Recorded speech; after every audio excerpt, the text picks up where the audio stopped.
Hi, welcome back to Csrm Podcast. I am Andrew Fouts. I'm the Director of Digital Resource Development here at Csrm. And I am with you guys for a while instead of Dr. Greg Linville. We are walking through a series on technology and ministry. How do we use it? Why do we need it? Things like that. We are currently walking through the 4 C's of podcasting, and this applies to YouTubing as well. And last week we looked at the idea of credibility and the need for credible resources online, whether it's through podcasting or YouTube, and that the church should be at the forefront of this, just like we are within our communities in person. So today, though, we're going to move on to the third C, which is commitment.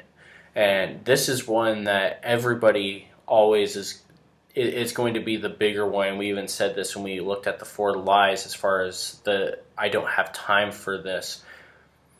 This is the same sort of thing that we talked about there, where this is going to be the hardest one, and sometimes it's even a valid one as to why sometimes you can't do this. This is unfortunately even the reason why, even though we strive for weekly podcasts here at CSRM, it doesn't always happen weekly.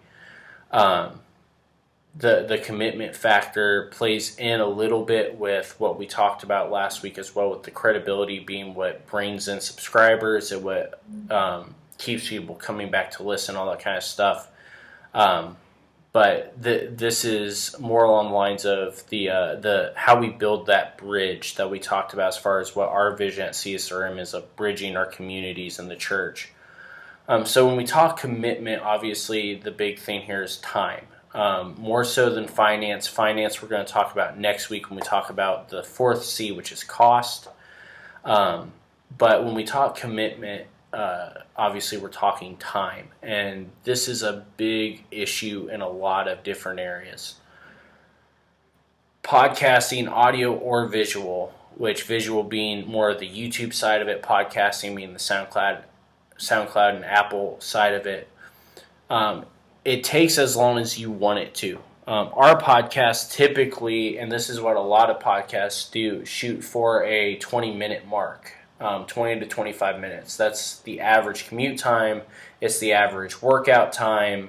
It's that's a pretty easy set for people that are just going to be throwing this on, even if it's just background noise. The past few weeks, obviously, because I don't have a guest in here to have discussion with, ours have been shorter in the 13 to 18 minute range. But they take as long as you want them to. And so the first thing to recognize with commitment is commit to what you're able to do. If you're able to do these once a month and they're going to be a higher quality, do them once a month and make them higher quality. If you're able to commit, 20 minutes, a 20-minute podcast weekly, and you're going to hit that 20-minute mark exactly, and it's going to go out on the exact same day every single week, awesome, do it. Some people are able to do this daily. Tom Rainer, Pro Church Tools, those 2 are ones that I subscribe to. I get them in my inbox daily, and they're same time every day and about the same length every day. That's awesome. They're able to do that. They're able to put the time and effort into it. Awesome. We aren't necessarily able to do that. We strive for a weekly podcast that goes 15 to 25 minutes. That's what we shoot for. There are others that can only do it monthly. A friend of mine that's starting up a podcast for his youth group,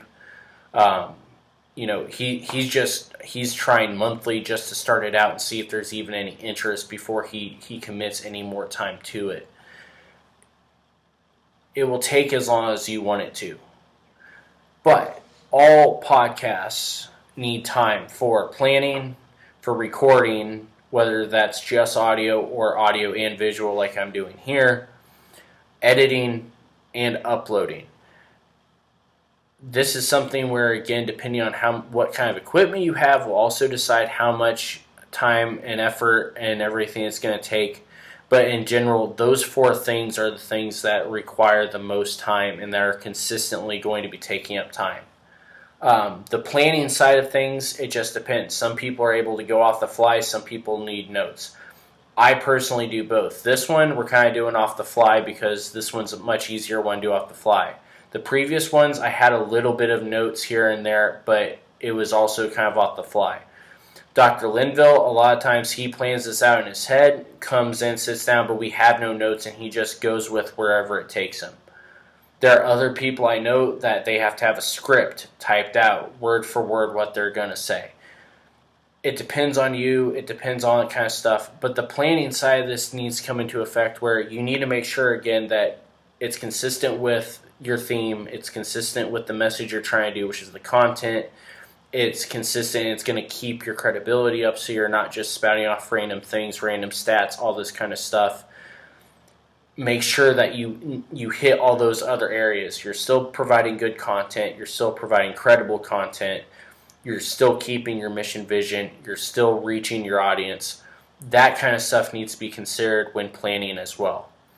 Here at CSRM, the biggest aspect of the planning we do is we plan out, okay, we're going to try to hit up these kind of topics at these times. Does it always work? No. Sometimes it's technology issues, sometimes it's just time issues, sometimes it's an issue of after we film we realize, we thought we were going to be talking about this topic on this one. It's not this topic anymore, but it was still a great piece of resource and information, so we're going to put this somewhere else. You've got to figure out what works for you in that aspect. The filming side of it. Obviously, the filming is going to, or the recording, sorry, because some people are just going to be doing audio. We do both.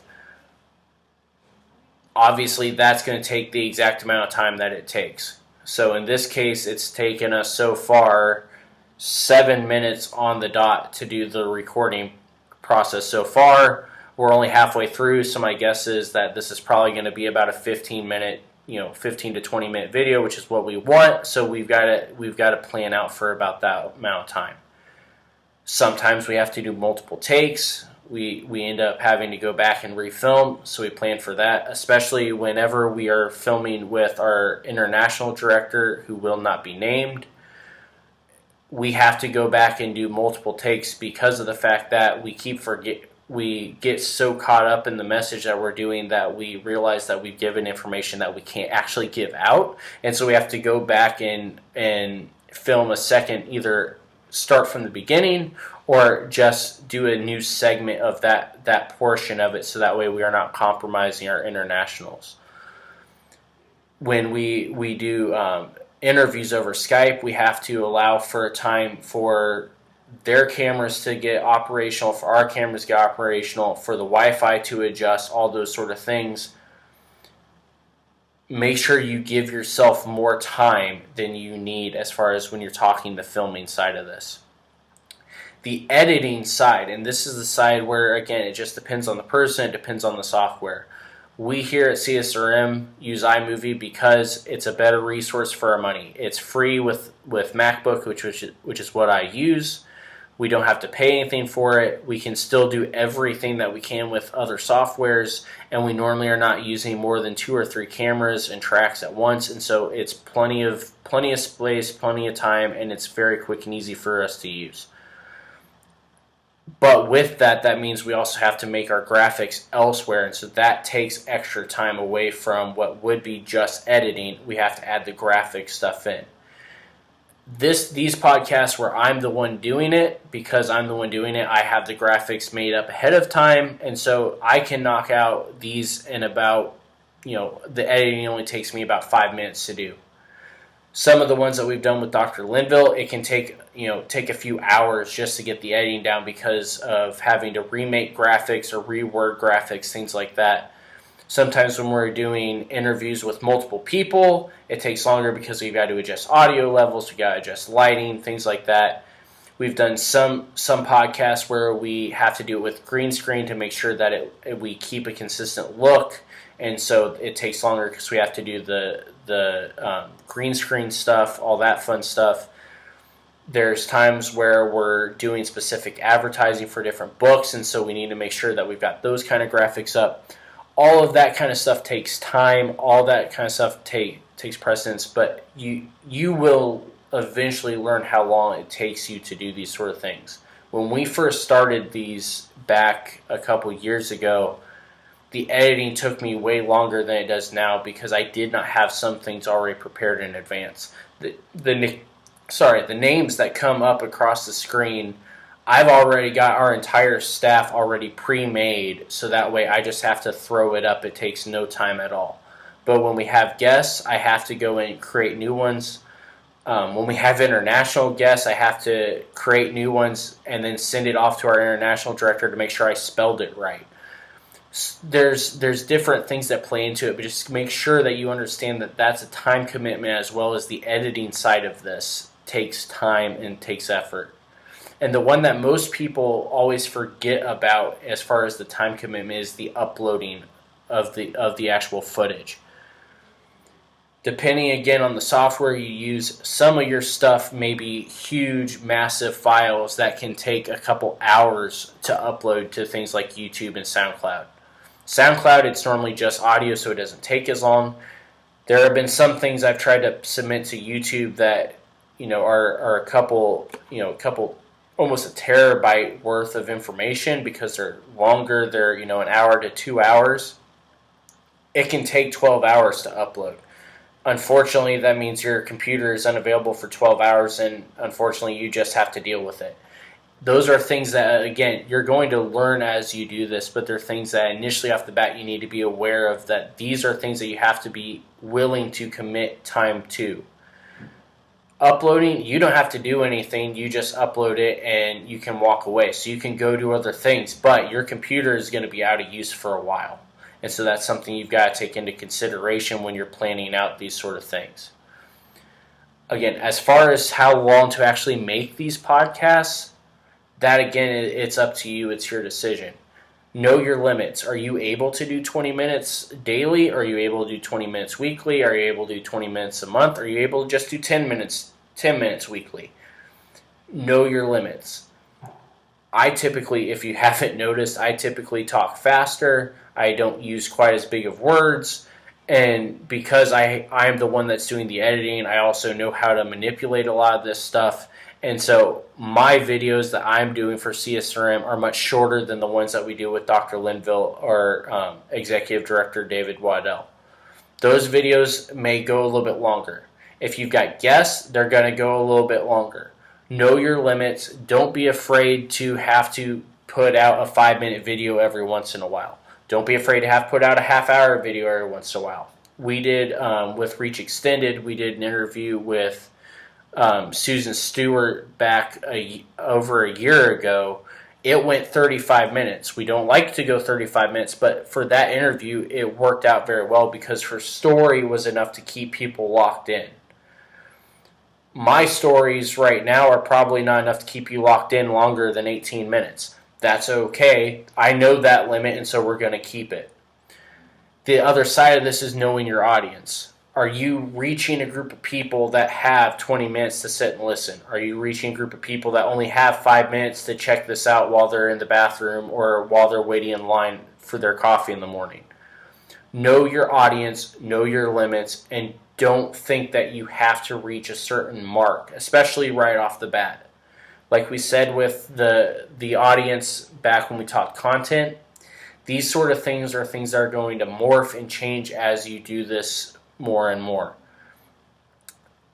This series right here, it does not take me very long to do this. I'm filming a lot of stuff in one day, and because of that, I'm spending an hour doing filming, but that filming is going to cover 3 different podcasts, and so an hour of filming as opposed to 3 separate days of 20 minutes of filming works out better for me because I only have to get a babysitter for 1 day instead of 3. Know your limits, know your audience, do what you are called to do, and make sure that you keep everything in line with what your mission and vision and calling is. Now, next week, we're going to get into some of the more technical stuff and some of the things that people probably are a little bit more interested in hearing about, which is the cost side of this, the financial side of this. We talked the time cost today with commitment. Next week, we're going to talk the financial commitment and the financial cost. Again, Know your limits, know your audience. I'm Andrew Fouts. I'm the Director of Digital Resource Development here with Csrm. Go check out our website, go check out our YouTube channels, and we will be back with you guys next week.